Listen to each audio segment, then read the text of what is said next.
Ustedes saben que esta tarde estuve leyendo a un famoso escritor, muy amado por nuestra iglesia. Vino a predicar muchos años en nuestra iglesia. Él cuando llegaba, él se sentaba en uno del púlpito y predicaba sentado.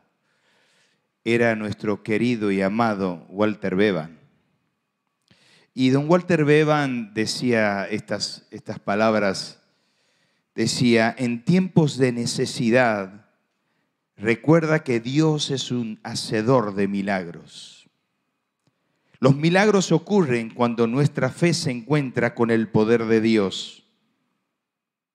Dios no ha dejado de hacer milagros. A menudo nosotros dejamos de esperarlo. Los milagros pueden romper las cadenas de lo imposible y abrir el camino a lo imaginable. Claro, usted está en esta noche y le llegó una invitación de alguien que dice este texto y este título: necesito un milagro.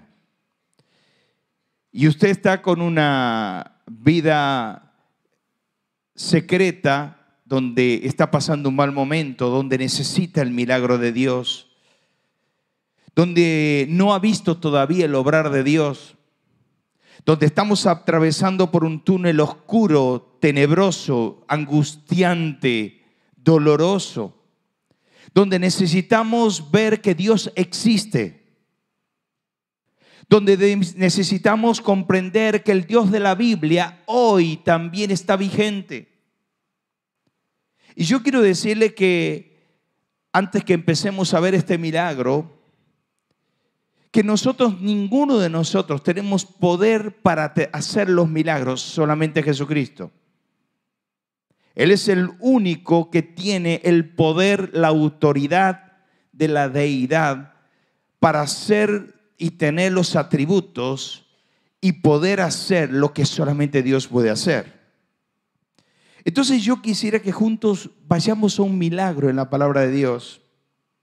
Nos vamos a encontrar con 3 historias en Marcos capítulo 5, de las cuales no vamos a hablar de la primera, no vamos a hablar de la segunda, sino vamos a hablar de la tercera en una caminata que Jesús tuvo.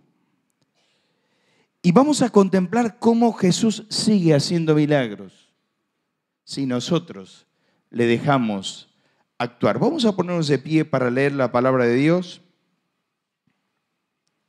Y no hay problema si viene Lourdes, yo corto, canta y seguimos. No hay ningún problema. Estamos en casa y lo podemos hacer. Dice así la palabra del Señor.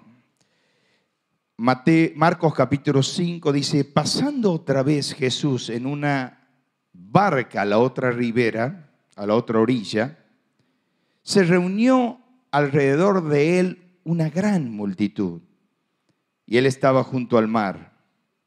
Y vino uno de los principales de la sinagoga, mire las características de este hombre, llamado Jairo.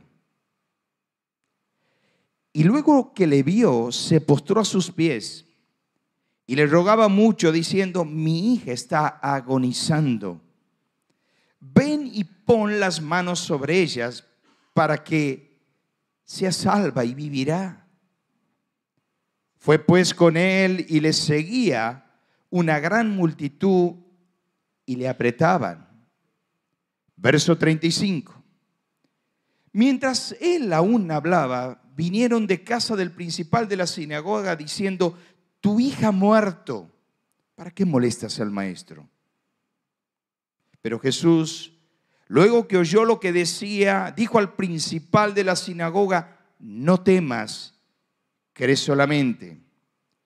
Y no permitió que le siguiese nadie sino Pedro, Jacobo y Juan, hermano de Jacobo. Y vino a la casa del principal de la sinagoga y vio el alboroto y a los que lloraban y lamentaban mucho. Y preguntó: ¿por qué alborotáis y lloráis? la niña no está muerta, sino duerme. Vamos a leer el verso 40 todos juntos, vamos. Y se burlaban de él, mas él, echando fuera a todos, tomó al padre y a la madre de la niña y a los que estaban con él, y entró donde estaba la niña, y tomando la mano de la niña le dijo, Talita cumi, que es traducido, niña, a ti te digo, levántate. Verso 42, todos juntos, vamos.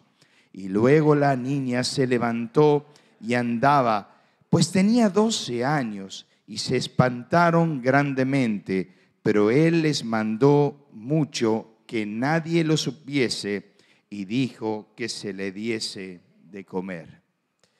Vamos a tener una palabra de oración y vamos a escuchar la canción por Lourdes. Padre, tú eres el director de esta obra. Tú eres el maravilloso. Tú manejas los tiempos, las sazones, tú manejas todo. Necesitamos ver un milagro en esta noche y queremos que tú nos hables al corazón. Te lo pedimos en el nombre del Señor Jesús. Amén. Lourdes.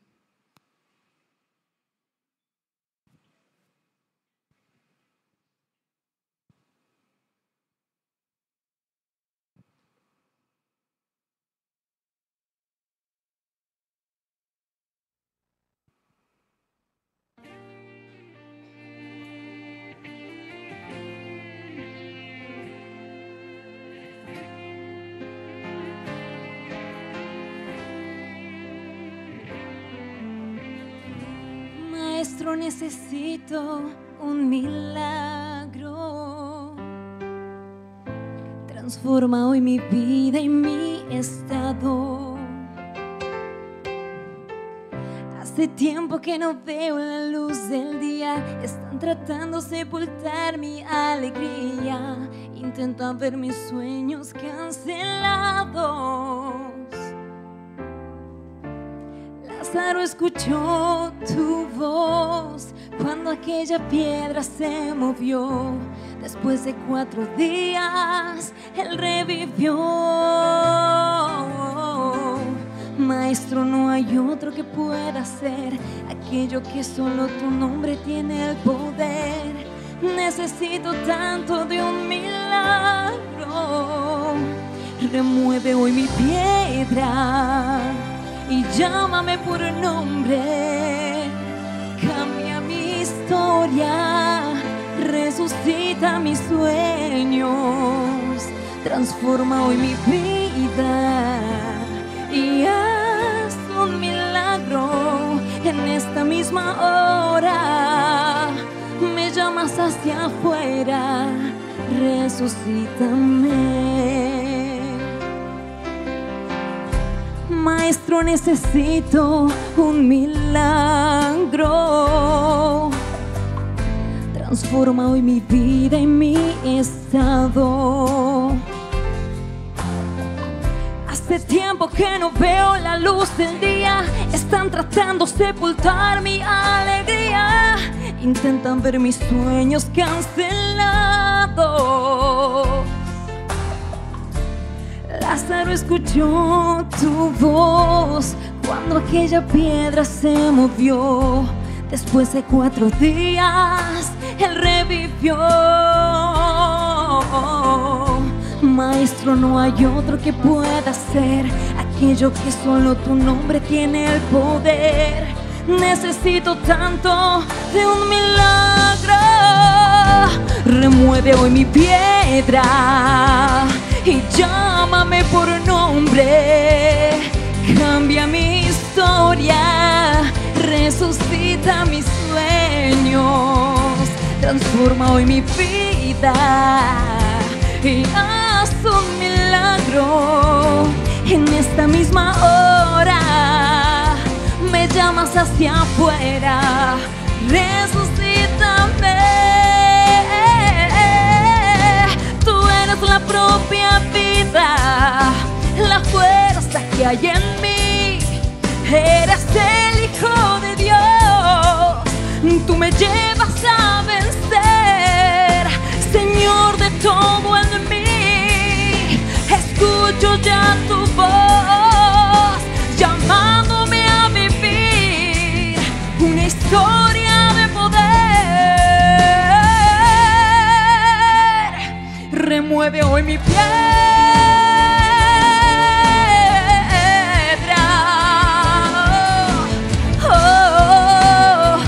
resucita mis sueños, transforma hoy mi vida y haz un milagro en esta misma hora. Me llamas hacia afuera, transforma hoy mi vida y cambia mi historia. Resucita mis sueños, transforma hoy mi vida y haz un milagro en esta misma hora. Me llamas hacia afuera, resucítame.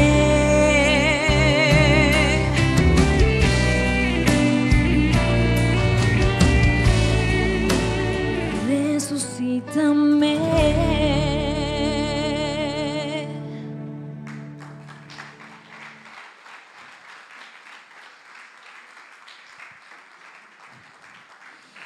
Y cada uno de nosotros seguramente está así, pidiéndole un milagro al Señor. Y eso es lo que le pasaba a Jairo. Jairo, cuyo nombre significa, un nombre hebreo que significa un rayo de luz iluminado por Dios, estaba desesperado porque su hija estaba agonizando de 12 años. Y este Jairo, que era el principal de la sinagoga, era uno de los que estaba en el Sanedrín judío. Él había visto los milagros latentes del Señor. Había contemplado cómo en el centro de operaciones de todos los milagros del Señor, que fue Capernaum, Él era el autor y consumador de los milagros. Jairo miraba, contemplaba lo que Jesús hacía. Y un día se levanta de mañana y ve a su hija que estaba muriéndose, 12 años, una preadolescente. Yo quiero que usted se ponga en la piel de un hombre que su hija de 12 años está muriendo. No hay algo más democrático que el dolor y la agonía. El dolor y la agonía pasa por encima de las jerarquías, pasa por encima de los rubros, pasa por encima de la autoridad, pasa por encima de los títulos. Este hombre podía perder el título de pastor en ir correteando en medio de la gente y de la multitud para llegar a la presencia misma de Jesús. Y cuando llega, mucha gente se le acercaba, mucha gente estaba con él, la multitud le seguía.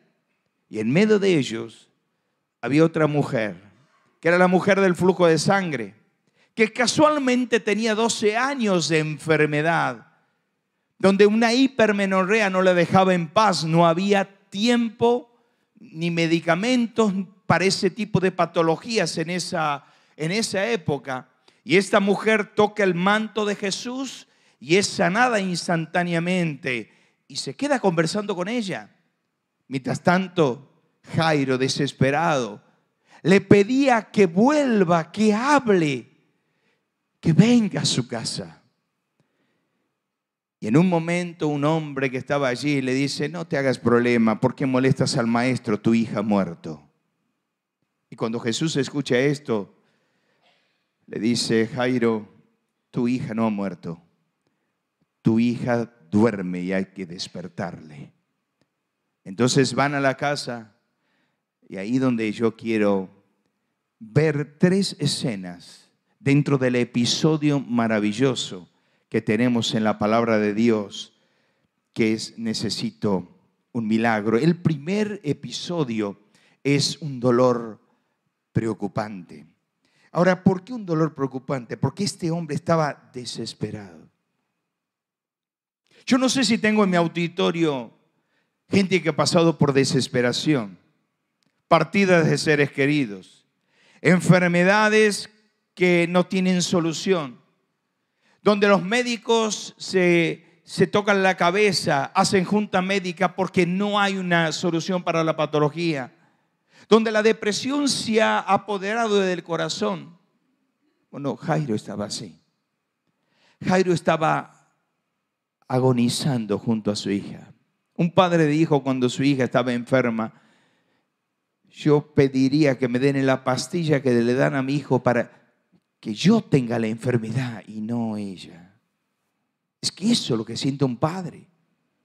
Entonces Jairo, cuando lo ve al Señor, lo primero que hace, lo contempla y luego que le vio. Claro, encontró el médico celestial. Lo encontró al Señor que él había visto cómo había sanado a otros. ¿Sabe? Muchas personas entraron a esta iglesia y fueron sanadas espiritualmente. Personas que han dejado la droga, personas que han dejado la bebida, personas que han dejado el juego.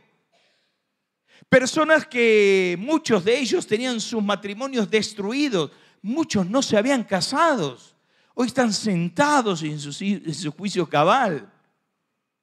Están sentados, como dice el Salmo 1, junto a corrientes de agua que da su fruto a su tiempo, que su hoja no cae y todo lo que hace prosperará. Es que Dios los contempló y los transformó.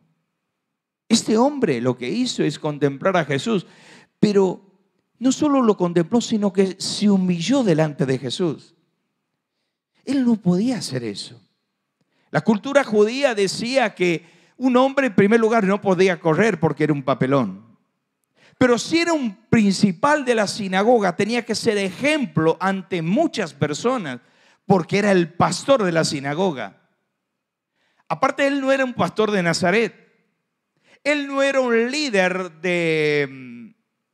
por ejemplo, de Jerusalén. Él era de Capernaum. El centro operativo del Señor Jesús fue Capernaum, donde hizo más milagros.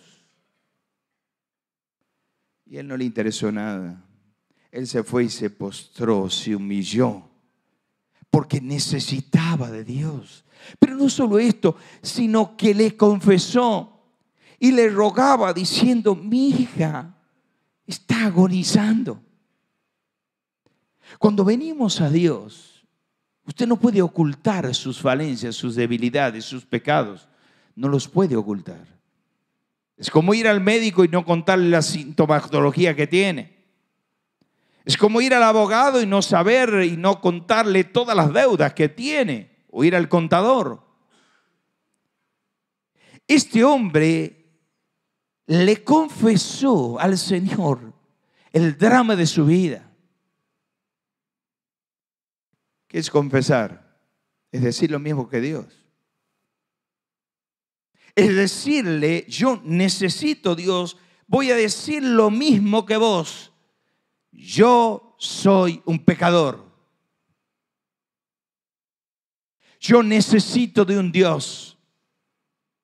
Ahora, cuando uno mira esto, mira esta escena y ve a este hombre postrado, dice: qué hermoso que es la humillación. ¿Por qué? Porque este hombre lo que hizo es, se desesperó y le dijo: Señor, yo quiero humillarme delante tuyo.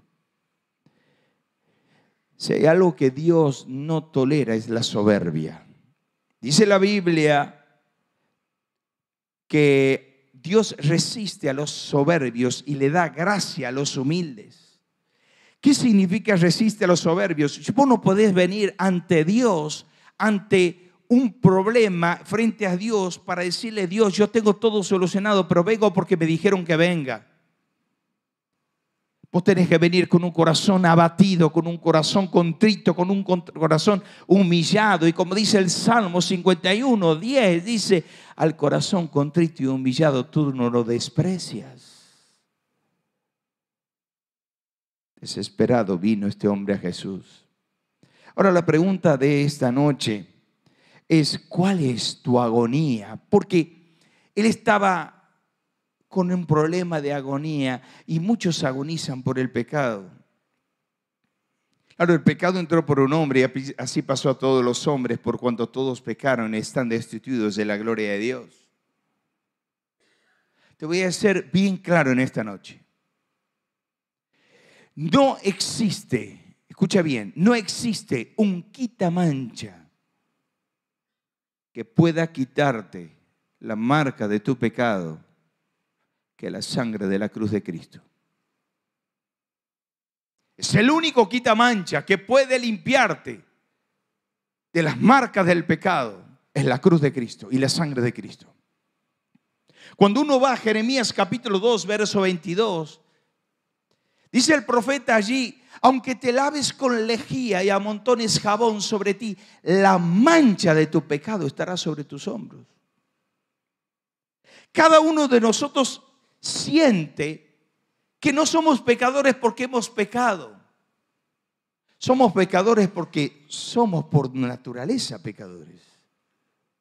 Es la herencia que traemos en las fibras más íntimas de nuestro ser, de nuestro padre Adán, y nos trae por herencia, por genética. El pecado nos viene por genética. Y cada uno de nosotros siente que el pecado nos inclina a pecar más. Ahora, no me diga que el pecado es feo. El pecado, lo que hace Satanás es mostrarte lo más hermoso. El pecado muestra el cigarrillo, pero no muestra el cáncer. Muestra a la mujer levantando una copa burbujeante de champán, pero no muestra el SIDA.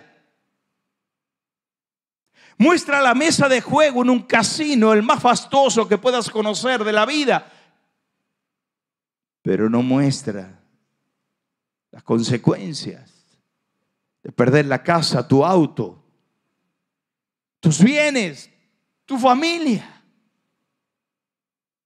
Me acuerdo cuando uno de los primeros médicos que yo visité en mi vida hace 23 años, salí con uno de los visitadores mayores de apellido Fator y él me iba guiando, era como un padre para mí. Y me dice: cuando vengas a ver a este médico, no te fijes en el auto, porque uno ve el auto en la puerta y dice: bueno, está el médico porque está el auto. No te fijes. Él es un empedernido jugador. Él un día va a estar con un Mercedes-Benz, al otro día viene en bicicleta. Lo perdió en la siesta, a la siesta lo perdió el auto. El juego ha destruido familias. La esposa de un jugador dijo: yo no puedo dormir tranquilo porque no sé cuándo me llegará por debajo de la puerta de mi casa el embargo de mi hogar. ¿Dónde llevaré a mis hijos? Ese es el pecado. El pecado nos lleva a caer. Por eso el apóstol Pablo dice en Romanos 7, 19 al 26: veo una ley en mis miembros que se revela con la ley de mi mente. Hay una desobediencia a la ley de mi mente. No hay una compaginación. Yo lo que pienso lo quiero hacer. Por eso Pablo después dice: de modo que el bien que quiero hacer no lo hago, y el mal que no quiero esto hago. Es que yo quiero hacer lo bueno, pero hay algo adentro. Hay algo que mora en mí, decía Pablo. Es el pecado. Y tal vez usted está agonizando en esta noche. Agonizando porque no puede salir del pozo de la desesperación. ¿Sabe? Dios puede hacer un milagro en esta noche. Dios puede hacer un milagro. Pero no solo en el pecado, en las adicciones. Y uno habla de adicción y se cree en la droga. No. Hay adicciones que nosotros tenemos, naturales, inclinadas, hábitos pecaminosos que se pueden convertir y transformar en hábitos piadosos a la luz de la voz de Dios, a la luz del mensaje de Dios. El apóstol Pedro habla y dice: Dios Juan 8:36 dice, Dios te puede quitar la esclavitud que te produce el pecado, porque el que hace pecado, esclavo es del pecado. Y no hay algo más maravilloso que puede tener un ser humano. Y usted pregúntele a un hombre que está privado de la libertad. ¿Qué es la libertad? La libertad no solo es porque nosotros cantamos los 25 de mayo en el colegio y este techo se levanta cuando cantamos libertad, libertad, libertad. Pero aquí hay padres que están sentados y tienen ataduras en su alma, en su vida. Tienen un dolor preocupante. Su alma está atada al muelle de la infelicidad. Si el Hijo os libertare, dice el Señor, seréis verdaderamente libres. Pero también en las depresiones. Uno está agonizando por desaliento, por depresiones. Dice el Salmo 40, pacientemente esperé a Dios y Él me hizo salir del pozo de la desesperación. ¿Sabe? Hay mucha gente que llega a las 7 de la tarde y cuando el sol se pone detrás de las montañas entra en depresión. ¿Usted lo sabía eso? ¿Sabe que hay gente que ha pensado en quitarse la vida? Hace 2 meses atrás voy a trabajar a Frías y entro a una farmacia y el farmacéutico me ve y sale corriendo a abrazarme. Mario se llama. Le digo, Mario, ¿qué te pasa? Mi hijo se suicidó. Tomó un rifle que yo tenía de años. Le dijo a su compañerito de escuela, nos vemos en la próxima vida. Y se entró al baño. Pero ¿cómo se metió un tiro con el rifle? No sé cómo hizo. Pero apareció muerto en el baño. Una conmoción había en Frías. Desesperación. Es que el pecado hace esto. Y los padres agonizamos cuando vemos a nuestros hijos desesperados. Pero en segundo lugar, vemos no solo vemos un dolor preocupante, sino contemplamos ahí una declaración predecible. Porque usted fíjese, le dice, mientras aún él hablaba, vinieron a la casa del principal de la sinagoga y le dice, tu hija ha muerto. ¿Para qué molestas al maestro? Ahora, muchas veces nos pasa esto. Muchas veces cuando estamos clamando a Dios, viene alguien y nos da una noticia. Alguien que se anticipa al milagro de Dios. Alguien que arruina emocionalmente lo que Dios está haciendo. Alguien que quiere dar la primera noticia. Tu hija ha muerto. No molestes al maestro. Si Jairo hubiera escuchado las palabras de Pedro o del Señor que le dijo a Pedro, le hubiera dicho, sal de mí, Satanás. Dios está obrando. Y sabe, el Señor, como mira los corazones, como nosotros podemos mirar la mirada de un hijo, lo mira Jairo, le habrá visto la cara de angustia, de dolor, y con una ternura y una voz apacible le habrá dicho, no temas, tu hija no ha muerto. Tu hija duerme. Vamos a despertarle. ¿Y qué le dijo? Le dijo 2 palabras tan tocantes. No temas, cree solamente. ¿Sabe? Hay 2 palabras que nosotros tenemos que entender, que el temor nos aniquila las esperanzas. El temor lo que nos hace es alejarnos de Dios. El temor nos desactiva nuestra creencia. No temas. El temor nos da irritabilidad, paralización, ansiedad, angustia. Por eso A.W. Tozer dice, la falta de fe es la razón principal por la cual las experiencias hacen que sean un milagro de Dios. Y esto lo que nos hace la falta de fe es privarnos de la paz interior. Cree solamente. No temas. Cree solamente.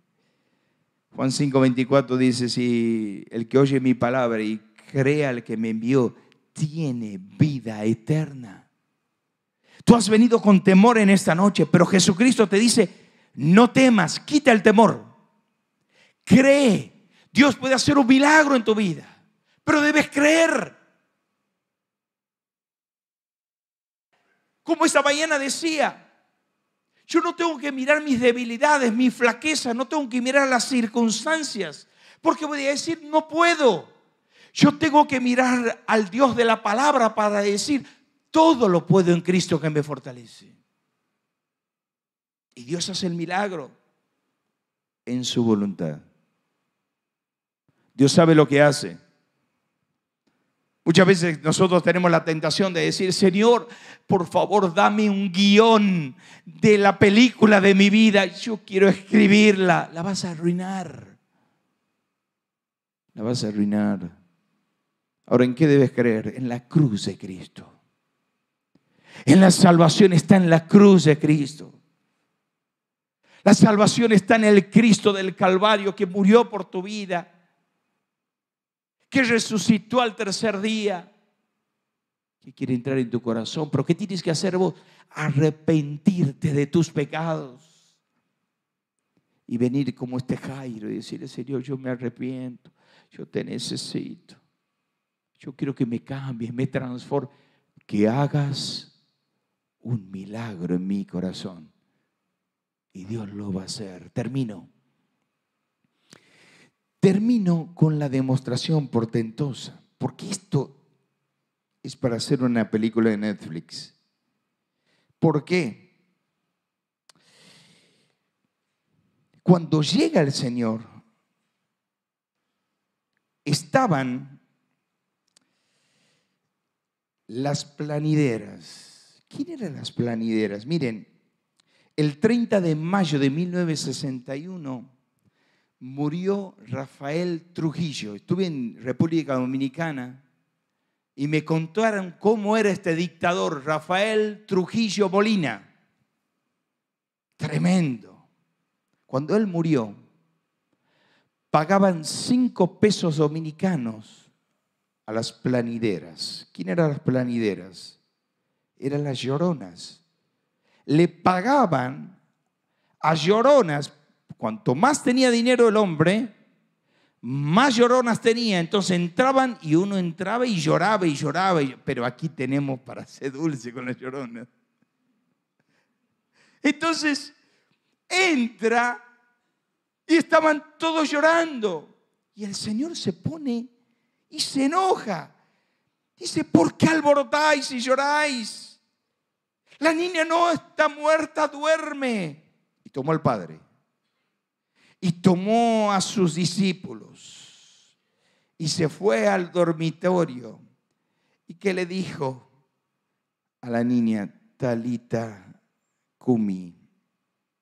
¿Sabe? Esa palabra, talita cum, significa, talita significa, es como cuando vas a despertar a tu hijo, que vos le dices, vamos hijo, tienes que ir a la escuela, son las 11 de la mañana, Talita, le haces cariño. Eso es lo que hizo el Señor, Talita. Y cum, levántate, levántate. Es domingo a la mañana, levántate, son las 10 de la mañana, sos el pastor de la iglesia, levántate. Eso es lo que hizo el Señor. Levántate. Usted acuérdese que el Señor era judío, no podía tocar un muerto. Pero el amor por ese hombre y el amor por la vida, aparte era el yo soy, la resurrección y la vida. Aunque esté muerto, vivirá. El que cree en mí, aunque esté muerto, vivirá. Y la resucitó. denle de comer. Y se hizo el milagro. ¿Sabe? Cada uno de nosotros sabe que hay un juicio donde nosotros tenemos que después de morir, apenas después de morir, dice la Biblia, está establecido a los hombres que mueran y después el juicio. Pero la fe ve lo invisible. La fe cree en lo increíble. Y la fe recibe lo imposible. Y vos me dirás, ¿pero fe en qué? En ese Cristo. Tienes que entender que solamente la fe en Él, sin aditivos, sin religión, porque puede ser muy religiosa, sin moral, porque puede ser una madre, un padre ejemplar, eso no te da pasaporte al cielo.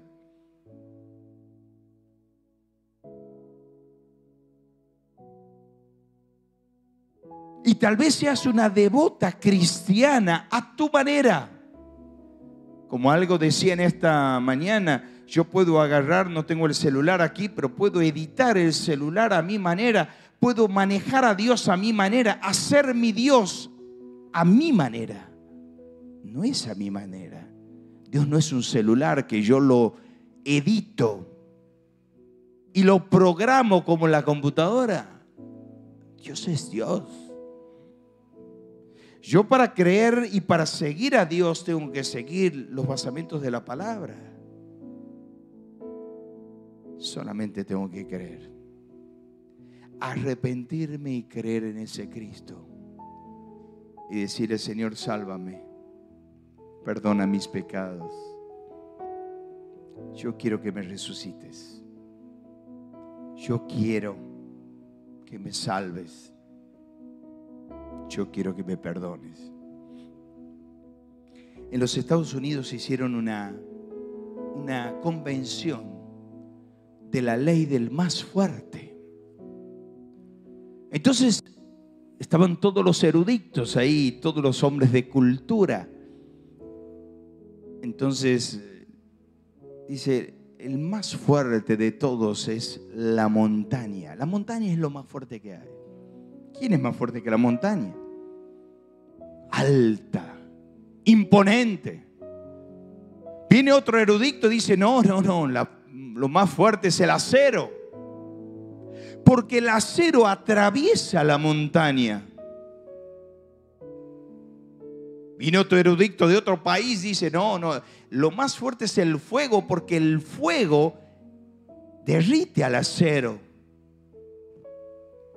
Viene otro y dice, no, el agua es más fuerte que el fuego, porque el agua apaga el fuego.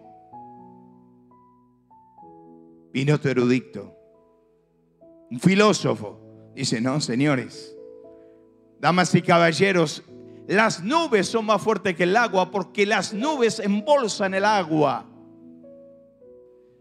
Viene otro y dice, no, el viento es más fuerte que las nubes, porque el viento empuja las nubes. Y viene otro y dice, ¿sabe quién es más fuerte? Es el hombre, porque el hombre rompe el viento. Y de atrás venía un hombre ancianito y se acerca y le dice, miren,